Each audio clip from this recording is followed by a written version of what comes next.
नमस्कार, न्यूज 24 देख रहे हैं आप। मैं हूं आपके साथ डॉक्टर मीना शर्मा। एक तरफ पूरे देश में कोलकाता में हुए एक इंटर्न के साथ जघन्य अपराध के आरोपियों को सजा दिलाने के लिए आंदोलन चल रहे हैं, तो वहीं दूसरी तरफ राजस्थान के अजमेर में 1992 में हुए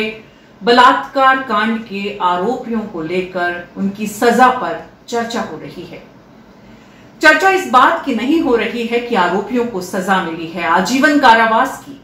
बल्कि चर्चा इस बात पर हो रही है कि आरोपियों को सजा मिलने में 32 साल लग गए। चर्चा हो रही है हमारे देश की कानून व्यवस्था पर, जिसने मासूम लड़कियों, और वो भी 1, 2, 3, 4 नहीं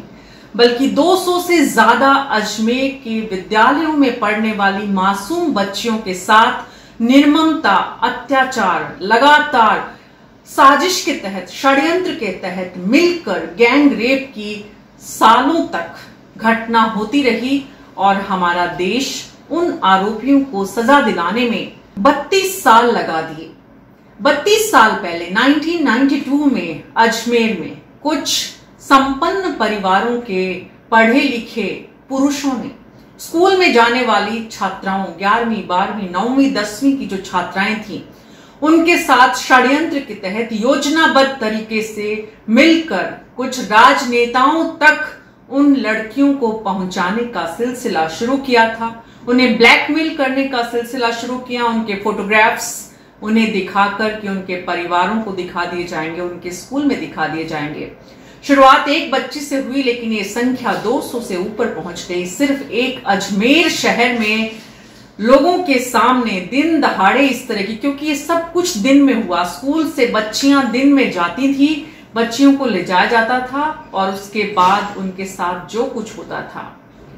जो उस वक्त की खबरें हैं, जो उस वक्त के लोग बताते हैं, बड़े बड़े राजनेताओं के नाम इसमें शामिल थे, लेकिन अपने रसूख से उन राजनेताओं ने अपने नाम तो बाहर करवा दिए। आज 6 आरोपियों को आजीवन कारावास की सजा हुई है। इससे पहले 9 को हुई थी और उन 9 आरोपियों में से एक ने आत्महत्या का रास्ता अख्तियार किया था जेल के भीतर रहते हुए। जिस तरह से आज कोलकाता में हुए एक डॉक्टर के खिलाफ जो आंदोलन जो चल रहा है उसे न्याय दिलाने के लिए, और आरोपियों के खिलाफ, उसमें भी हमारे देश में राजनीति ज्यादा हो रही है और पीड़िता को न्याय दिलाने की जो पूरा पक्ष है वो कम नजर आता है। राजनीतिक दलों में बंट गई है हमारी बेटियां,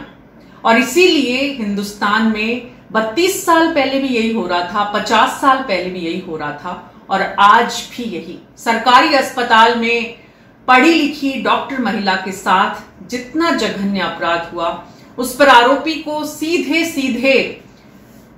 कैसे सजा दी जाए, इस बात की व्यवस्था किए बिना हमारे देश की सरकारें, केंद्र और राज्य की, आपस में पीड़िता को किसी राजनीतिक दल से न्याय दिलाने और नहीं दिलाने की जंग में उलझ गई है। समय, सामाजिक व्यवस्था, राजनीतिक व्यवस्था कोई भी रही हो, कोई भी देश हो, दुनिया के हर कोने में महिलाएं जो हैं वो हमेशा राजनीतिक और सामाजिक सत्ता के हाथों का हथियार बनी है। और इसीलिए महिलाओं की ये स्थिति है कि आज भी जब हम दुनिया के इतने बड़े लोकतंत्र में हैं, महिलाओं के साथ कहीं भी कुछ भी हो सकता है।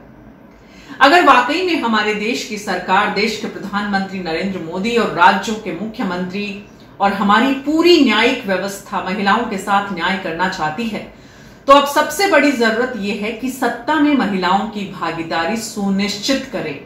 नीति निर्माण में महिलाओं का योगदान बढ़ाएं, ताकि इस तरह की दुर्घटनाओं को कैसे रोका जाए, सवाल और चर्चाएं इस पर हों, ना कि इस बात पर कि आज 32 साल बाद आए फैसले पर हम जश्न मनाएं।